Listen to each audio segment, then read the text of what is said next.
Si Buddha ay isang pilosopo, tagapamagitan, espiritual na guro, at lider ng relihiyon, na kinikilala bilang ang nagtatag ng Buddhism. Ipinanganak siya bilang Siddhartha Gautama sa India noong 566 na BC sa isang aristokratikong pamilya. Noong siya ay 29 na taong gulang, iniwan niya ang ginhawa ng kanyang tahanan upang hanapin ang kahulugan ng pagdurusa na nakita niya sa kanyang paligid. Pagkatapos ng 6 na taon ng mahirap na pagsasanay sa yoga, tinalikuran niya ang paraan ng pagpapakasakit sa sarili at sa halip ay umupo sa malalim na pagmumuni-muni sa ilalim ng puno ng Bodhi. Sa buong buwan ng Mayo, nang sumikat ang morning star, Venus, si Siddhartha Gautama ay naging Buddha, ang nagising. Naglakbay si Buddha sa mga kapatagan ng Hilagang Silangang India sa loob ng 45 taon, nagtuturo ng landas o dharma na kanyang natuklasan.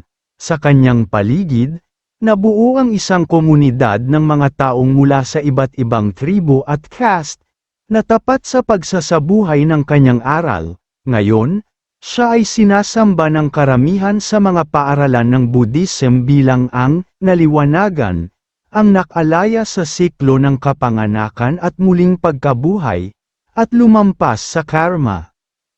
Ang kanyang pangunahing turo ay nakatuon sa pag-unawa sa dukkha, pagdurusa, at sa nirvana, wakas ng pagdurusa. Malaki ang kanyang impluwensya hindi lamang sa Asya kundi sa buong mundo. Kaya narito ang 10 aral sa buhay na maaari nating matutunan mula kay Buddha.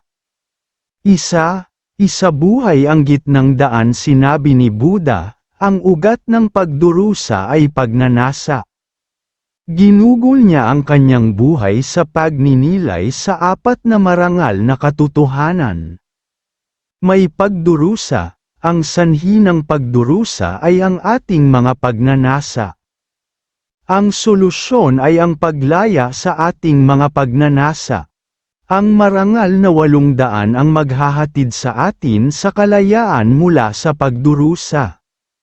Natuklasan niya na ang buhay ay hindi perpekto, at ang mga tao ay naghahanap ng pansamantalang kasiyahan sa materyal na bagay tulad ng kayamanan, katanyagan, at karangalan. Naranasan niya ito mismo nang ipanganak siya sa mayamang pamilya.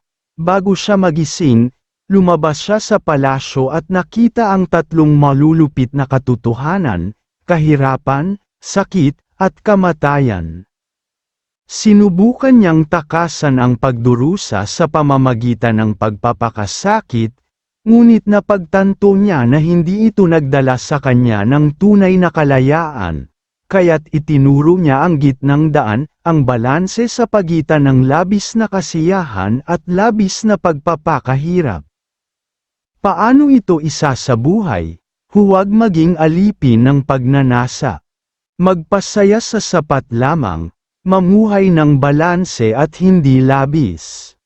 Ayon kay Bronnie Ware, isang nurse na nag-alaga sa mga terminally ill, isa sa mga pangkaraniwang pagsisisi ng mga naghihingalo ay, sana hindi ako nagtrabaho ng sobra. Madalas tayong nag-aaksaya ng oras sa paghabol sa mga bagay na hindi nagdudulot ng tunay na kasiyahan. 2. Magkaroon ng tamang pananaw. Ayon kay Buddha, huwag magalit sa mga tao o sitwasyon, parehong walang kapangyarihan kung wala ang iyong reaksyon. Ang tamang pananaw ay ang pagiging mapagmuni-muni sa ating mga iniisip at damdamin. Ayon kay Stephen Covey, ang buhay ay 10% kung ano ang nangyayari sa atin at 90% kung paano tayo tumugon. Halimbawa, kung nadapa ka sa bisikleta ng anak mo at nagalit ka, maaaring magdulot ito ng away sa pamilya, pagkahuli sa trabaho, at masamang araw. Ngunit kung huminahon ka at pinatawad ang anak mo, mas magiging maayos ang iyong araw. 3. Lumikha ng mabuting karma. Sinabi ni Buddha, ang intensyon ng isip ang tinatawag kong karma. Ang bawat kilos sa katawan, pananalita, o isip ay may epekto.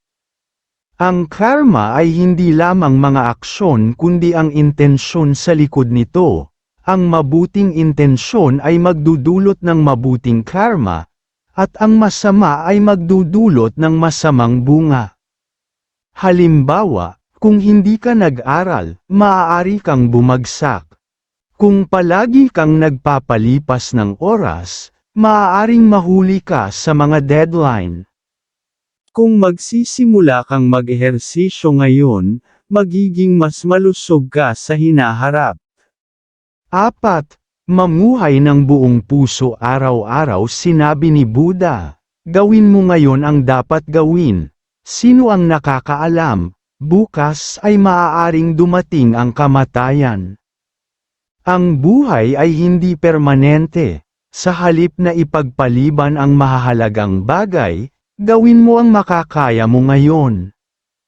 Paano ito isa sa buhay? Kapag kumakain, kumain ka lang.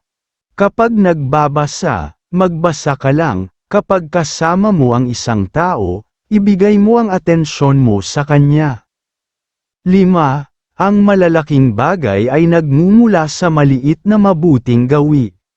Sinabi ni Buddha, patak-patak na pupuno ang timba. Ganoon din, ang hanggal ay unti-unting napupuno ng kasamaan, at ang marunong ay unti-unting napupuno ng kabutihan. Ang pagbabago ay nagsisimula sa maliliit na hakbang. Ayon sa mga pag-aaral, kailangan ng 18 hanggang 254 na araw upang makabuo ng isang bagong gawi. Halimbawa, kung gusto mong maging malusog, simulan mo sa paglalakad o pag-iwas sa junk food. Kung gusto mong tumigil sa bisyo, unti-unting bawasan ito. 6. Ipakita ang karunungan sa pamamagitan ng katahimikan. Sinabi ni Buddha, ang maliliit na ilog ay maingay, ang malalaki ay tahimik, ang hindi puno ay maingay, ang puno ay tahimik. Ang tunay na marunong ay hindi nagmamadaling magsalita, sa halip, nakikinig at nag-iisip muna. Sa panahon ng social media, madali tayong mapaniwala sa fake news o magpanggap na alam na natin ang lahat. 7. Sa pagtatalo, piliin ang pagmamahal. Sinabi ni Buddha, ang puot ay hindi napapawi ng puot, tanging pagmamahal lamang ang makakapawi nito. Ang siklo ng karahasan ay hindi natatapos sa higit na karahasan, tulad ni Martin Luther King Jr., at Mahatma Gandhi. Ang di marahas na aksyon ang nagdulot ng tunay na pagbabago. Halimbawa, kung ininsulto ka, huwag gumanti. Kung may nambubuli sa iyo, huminahon at lumayo. 8. Piliin ang mga kaibigan ayon sa kalidad, hindi dami. Sinabi ni Buddha, ang mabuting pagkakaibigan ay ang buong banal na buhay. Mas mabuting magkaroon ng iilang tunay na kaibigan kaysa maraming taong hindi mabuting impluwensya. 9. Maging mapagbigay. Sinabi ni Buddha, ang libu-libong kandila ay maaaring sindihan mula sa isang kandila, ngunit hindi ito maikli ang buhay. Ang kaligayahan ay hindi nababawasan kapag ibinahagi. Ang kabutihan ay may ripple effect. Ang isang simpleng tulong ay maaaring magdulot ng malaking pagbabago. 10. Maaari kang maging Buddha. Sinabi ni Buddha, ikaw mismo ang dapat magsikap. Ang Buddha ay tagapagturo lamang ng landas. Ang lahat ng aral na ito ay nagtuturo na maaari tayong magising at maging malaya. Nasa sa atin ang pagpili kung paano tayo mabubuhay. Kung nagustuhan mo ang video na ito, bisitahin ang aming channel para sa karagdagang aral mula sa mga pilosopiya ng buhay. Huwag kalimutang mag-subscribe. Maraming salamat sa panunood.